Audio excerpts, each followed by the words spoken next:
alik si alik ieu awak aing berat sia alik si akan itu ulah nidian kieu atuh alik sia. Cek Aki Dusni bari nyingkangkeun awak Pak RT Baharadia jeung tua kampung anu kalah ngaradon nubruk ka awak Aki Dusni teh lantaran ruas ngadenge suara anjing anu babaung. Tapi Baharadia Pak RT jeung tua kampungna boro-boro aringkah malah nu aya maranehna beuki pating suruduk silih sedekeun para imbung jarauh ti Aki Dusni. Tulung Aki, eta anjing babaung Aki. Mohon ki sieun. Cek Pak RT jeung Baharadia bari nyurungkuy mubus kana hadapeun beuteung Aki Dusni. Atuh Aki Dusni teh beuki ngarasa teu puguh rarasaan.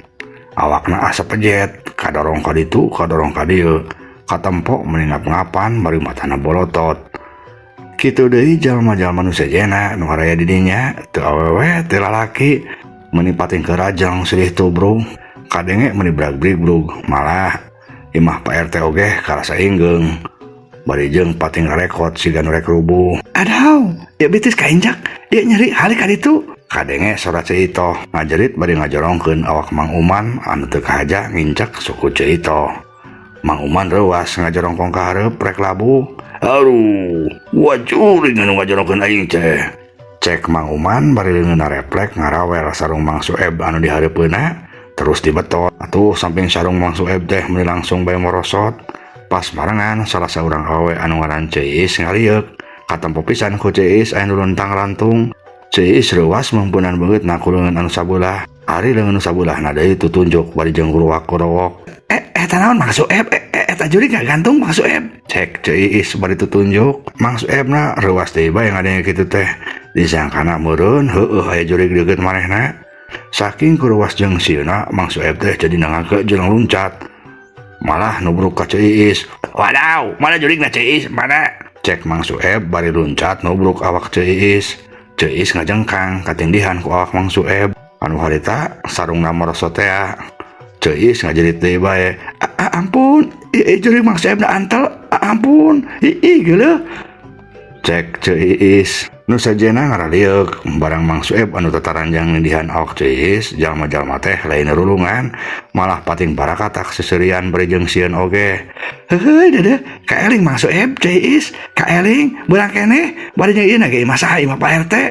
Cek Cewiwin tukang warung teh nu sejen ari lu nyang serikeun tapi keur kitu cungungung kadenge di suara anjing anu babaung kadengena asa beuki melewung mata kukurayeun. Atuh jep jalma-jalma teh langsung bae jalempe tuluy pating surungkuy deui silih tubruk jeung pada baturna. Kadenge pahibut meuni brag-brigrug imah Pak RT meuni karsa inggeung deui jeung pating rarekot siga bae nu rek rubuh.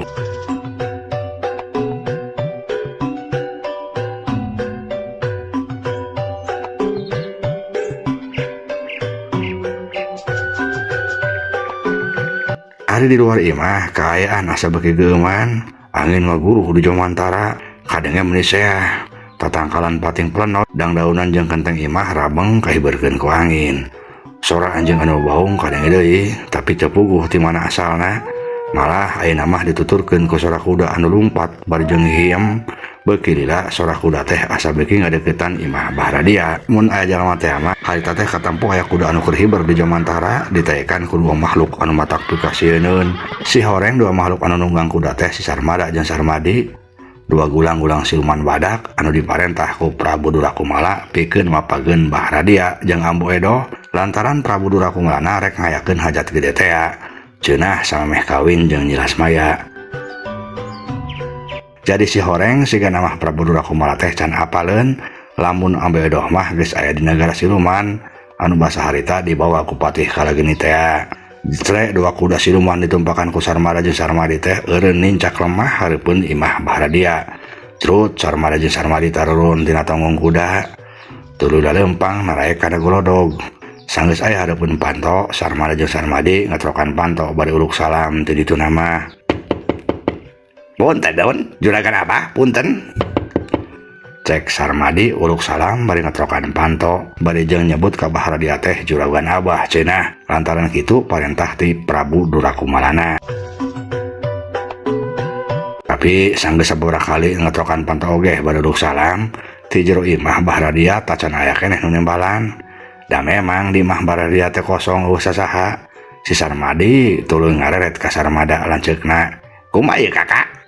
Geuning nu nembalan we geus gura-gura oge. Cek Sarmadi bari ngareret ka Sarmada. Bawa teu kadengeun euy, cik keruan deui. Tembal Sarmada.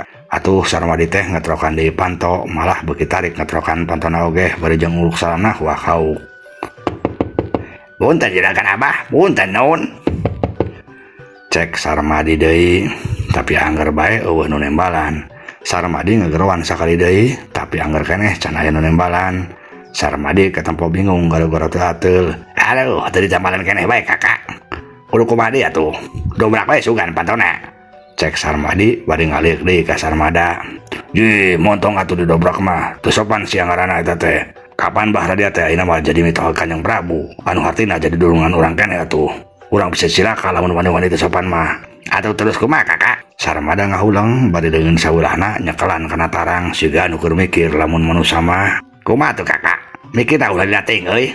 Sing kaburu beurang. Urang bisa gagal mau juragan dia teh atuh. Lamun gagal bisa cilaka. Cek Sarmadi deui. Dewek oge keur mikir euy bingung. Loba pisan aturan tuh da Kanjeng Prabu mah, make kudu sopan sagala. Lamun urang maksa asup ngaranna teh sopan. Dewek bingung pisan jadina teh. Cek Sarmada. Keur kitu selangsang ujug-ujug ku Sarmada jeung Sarmadi teh ka ambu bau menyan. Sarmada jeung Sarmadi ungas ingus. Ieu bau naon kakak? Asa sangit-sangit teh euy. Uing mah resep. Geus tidak karek ambu nu kieu deui. Cek Sarmadi bari ungas ingus. Euy. Wo ku dewek oge ka ambu. Cik di mana tayangan euy.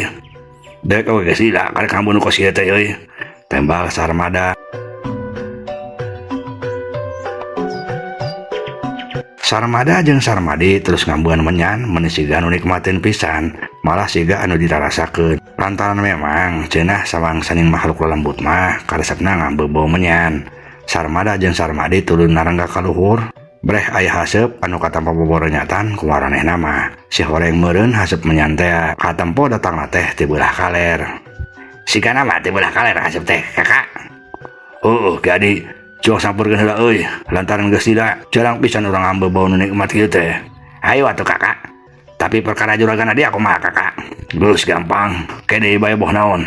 Jeung saha nyaho sugan aya di dinya. Maksud dewek teh di tempat haseup anu seungit teh. Nya kitu kakak muga-muga mah. Kumaha si kakak bae uing walah nurutkeun bae. Tembal Sarmadi. Sarmada jeung Sarmadi tuluy laluncatan deui kana tonggong kuda. Tali kadalina dikenyang, kuda hihiem. Terus nama kadenge lompatan kuda teh beuki lila beuki naik ka luhur ka awang-awang nuturkeun ti mana datangna bau menyan teh. Breh katampo ku Sarmada jeung Sarmadi aya hiji imah anu caang ngabrak. Pating borenyat katampo ku maranehna mah. Anu si horeng imah eta teh imah Pak RT teh di mana tempat jalma-jalma lembur keur ngarariung di dinya kabeh. Tuh kakak, sigana mah beulah ditu tuh aya imah satu kakak. Ya si imah saboh sa. Jadi ayo cuah sampurkeun lah. Nya ayo kakak. Tembal Sarmadi deui tuluy dua kuda siluman teh katampo nyirorot ka palebah imah Pak RT. Cag urang tunda heula.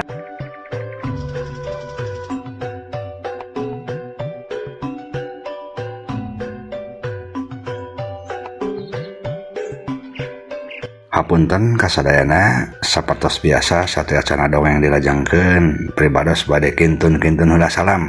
Kanutos komen, kanutos ngarojong dina acara dongeng Sunda gara-gara salah wadal bagian ke-40 Kapiatur salam anu kahiji ka Dr. Yulinda Belia di Tasikmalaya. Hatur nuhun parantos ngarojong teras channel budaya Sunda Panendengan. Saterasna teh Tami Malihah di Ciamis. Hatur nuhun teh Tami Malihah. Kitu oge ka Ibu Yayah di Ciledug. Hatur nuhun pisan Ibu Yayah parantos ngarojong teras channel budaya Sunda Panendengan. Neng Heni alias Hen Sumayang Sunda oge di Lembang Bandung hatur nuhun. Parantos ngarojong teras channel budaya Sunda Panendengan. Kang Haji Pahru di Serpong hatur nuhun Kang Haji Pahru ngarojong teras channel budaya Sunda Panendengan. Kang Parid A di Bandung hatur nuhun. Nyai Kuncen alias Teh Nia Kurniasih sareng Aki Kuncena Kang Arif Inaurat ya hatur nuhun parantos ngarojong teras channel budaya Sunda Panendengan. Satrasna Teh Wiwin di Taiwan hatur nuhun. Neng Alika kawit Cikijing ayeuna nu linggih di Mekah hatur nuhun. Teh Sari Rosyati di Dago oge hatur nuhun. Si Hartati di Purwakarta hatur nuhun. Ibu Mariati oge teh hilap hatur nuhun. Teh Emi Suhaimi di Kuningan Paliwetan hatur nuhun. Teh Eni Suhaini di Batam hatur nuhun. Mami Ayu di Kuningan Palih Kulon hatur nuhun. Teh Linda Imut Tega Kantun di Bandung hatur nuhun. Kang Prabu Arjuna di Banjar hatur nuhun. Kang Setiabudi di Bandung hatur nuhun. Kang Gugun Gunawan di Soreang Bandung oge teh hilap hatur nuhun. Kang Eka Bang Kamajaya di Balai Endah Bandung hatur nuhun. Itu deui Kang Ekina di Bandung hatur nuhun. Mamahna Andri Maulana di Dubai Kawit Karawang hatur nuhun. Teh Aah Taylor di Cimindi Kuningan hatur nuhun. Kang Angga Akmal oge teh ka Kantun hatur nuhun. Teh Eti Nurhayati di Taiwan hatur nuhun. Rain Hujan Channel ya. Sadaek Sim Kuning di Majalengka hatur nuhun. Kitu di Manggolar ya teh ka Kantun ngarojong teras channel Budaya Sunda Panidengan. Gurnita Haris Bayo oge hatur nuhun Kang. Terus Lan Channel oge teh ka Kantun hatur nuhun. Mariana Yana Channel oge teh ka Kantun hatur nuhun. Neng Wedaneng sih oge hatur nuhun. Ti Andrian Lee di Taiwan oge hatur nuhun. Kang Iwang Maulana hatur nuhun pisan Kang ngarojong teras channel Budaya Sunda Panidengan. Mudah-mudahan sadayana adina ganjar kawilujengan dipaparinan kesehatan langkung dimudahkeun rezekina ku Gusti Allah. Amin ya rabbal alamin. Mangga dongeng urang teruskeun deui.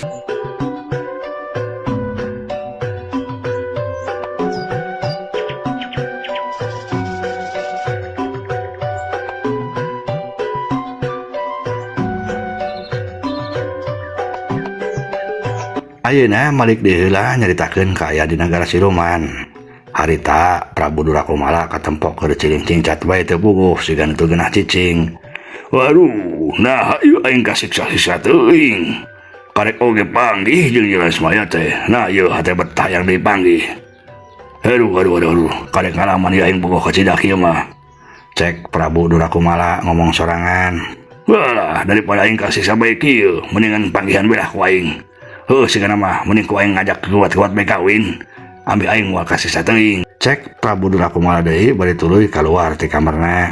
Leos indi trek nepungan Jelasmaya. Tekung sidila Prabu Durakumala teh geus anjog ka hareupeun kamar Jelasmaya. Tapi barang rek asup siga nu rundag-randag, siga nu kararagok. Asup ulahnya. Aduh, nah ieu bet deg-degan kieu dada teh. Moal ngambek kitu Jelasmaya teh ka aing lamun aing asup. Garentes Prabu Durakumala bat siga budak ngorabai anu kakarek ngarasa bobogohan. Prabu Durakumala meuni samar bola.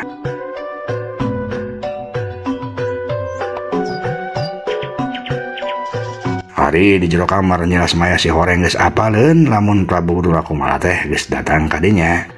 Jelasmaya meuni gregeteun seueul hatena mah. Haru dasar eta raja siluman gejul, rek nah deui ka diri teh atuh. Aing pura-pura SB sugan. Gerentas Jelasmaya. Tapi Jelasmaya teh akhirna mah ingeteun deui kana pepatah si Ekek anu nyebutkeun maehna kudu bisa ngolok Prabu Durakumala. Heueuh tuh dah kitu na mah aing inget kana pepatah Kang Ekek. Ya lamun aing teh inget kana pepatah Kang Ekek mah teu hayang teuing aing panggihna oge jeung Raja Siluman Gejul teh. Heueuh tapi dah aing kudu nurut ka Kang Ekek. Kapaksa kudu digerowan namun kieu carana mah. Gerentas Jelasmaya deui atuh ari inget kitu mah tuluy bae Jelasmaya teh daek teu daek ngagerowan Prabu Durakumala. Kakang Prabu, kunaon eta ngadon luntang-lantung kitu bae di luar Kakang Prabu? Ka dieu kalebet. Cek Jelasmaya. Atuh lenyap bae Prabu Durakumala teh mending lenyap digerowan ku Jelasmaya teh. Dadana beuki deg-degan, malah asapak seblak bae sagala. Prabu Durakumala meuni bungah kacida. Sumuhu nyai teu ganggu kitu pami akan kalebet. Cek Prabu Durakumala meuni gugup kadengeuna teh ngomongna oge. Henteu Kakang, mangkal teh atuh abdi kaganggu. Malah bingan aya mah tembal Jelasmaya. Atuh geus kitu mah bulubus bae Prabu Durakumala teh asup ka jero kamar Jelasmaya meuni teu sidikna rumpat. Nampok itu Jelasmaya pura-pura bungah. Kunaon atuh Kakang? Siga nu kararagok kitu bade dapat ka dieu teh. Padahal mah ieu abdi oge Kakang emut bae ka Kakang teh. Cek Jelasmaya katampo ngomongna oge bari imut sagala. Seblak deui bae hate Prabu Durakumala teh meuni nyeblak. Atuh terek jeblakna kumaha nempo imut Jelasmaya anu sakitu matak deungdeuleuna. Cek Prabu Durakumala mah. Leres nyai gelis, nyai oge emut kitu ka Akang. Atuh mun Akang, satadina mah pugu abdi teh bade nepangan ka Akang. Mung bidih lepat. Waduh. Akang mah bengah pisan nyai. Moal tiasa lepat ari nyai mah. Kumaha bae oge. Moal aya lepatna maksud Akang teh. Cek Prabu Durakumala. Akang masuk tiasaan bae. Cek Jelasmaya. Prabu Durakumala rek ngabdi nyarita tapi kaburu kapiheulahan deui ku Jelasmaya. Kakang Prabu, Jelasmaya can kebat ngomongna. Kumaha nyai gelis? Ari Kakang Prabu teh laras kitu mika cinta ka abdi. Atuh leres pisan Nyai Gelis. Moal pati-pati akang kagegelawan kieu atuh lamun akang ngabohong ka Nyai Gelis mah. Cek Prabu Durakumala. Pami abdi gaduh pamundut bade ditudunan malah Kakang Prabu. Atuh pasti Nyai Gelis. Naon bae kitu kahoyong Nyai Gelis teh. Pasti ditudunan ku akang mah. Cek paribasana masih hoyongnya ka akang oge. Bakal ditudunan ku akang mah. Laras eta teh Kang? Atuh leres. Mangkaranya itu percaya. Sok atuh Nyai hoyong naon. Sok sebatkeun ka akang. Cek Prabu Durakumala. Niras maya siga nu ngahulang sakedeung kawas nu keur mikir-mikir, tapi teu dilapok maehna nyarita deui. Kieu Kang, kapan ari Kakang Prabu teh tos katelah siluman anu sakti mandraguna? Atuh tang tos Nyai Gelis. Terus kumaha kitu? Atuh panginten Kakang teh gaduh pusaka anu hebatnya, Kang. Pusaka sakti maksudna mah. Oh nya atuh eta oge aya. Justru kulantaran pusaka eta akang moal anu ngalehkeun Nyai Gelis. Punten Kakang Prabu, pami hoyong ninggal eta pusaka tiasa. Nya maksudna mah urang teh sakantaran jalan-jalan Kakang. Hoyong terang kos kumaha pusaka sakti anu akang teh. Cek Niras Maya. Ari hatena mah rada sesebelakan sieun Prabu Durakumala teh jadi meuli ambek lantaran manehna nanyakeun pusaka teh. Eta oge Prabu Durakumala mah rada ngahulang sakedeung tapi teu dilapok manehna nembalan. Oh tuh tang tos Nyai, tang tos pisan. Nyai tiasa ningalian pusaka. Malah lain hiji dua pusaka akang mah. Loba pokona mah Nyai. Ayulah. Ayeuna keneh cuang jalan-jalan Nyai. Cuang ningalan pusaka anu akang. Mangga atuh Akang, hayu. Cek Niras Maya meuni bunga. Tuluy atuh Niras Maya teh turun dina ranjang ku Prabu Durakumala di kaleng. Tuluy duana keluar ninggalkeun eta rohangan.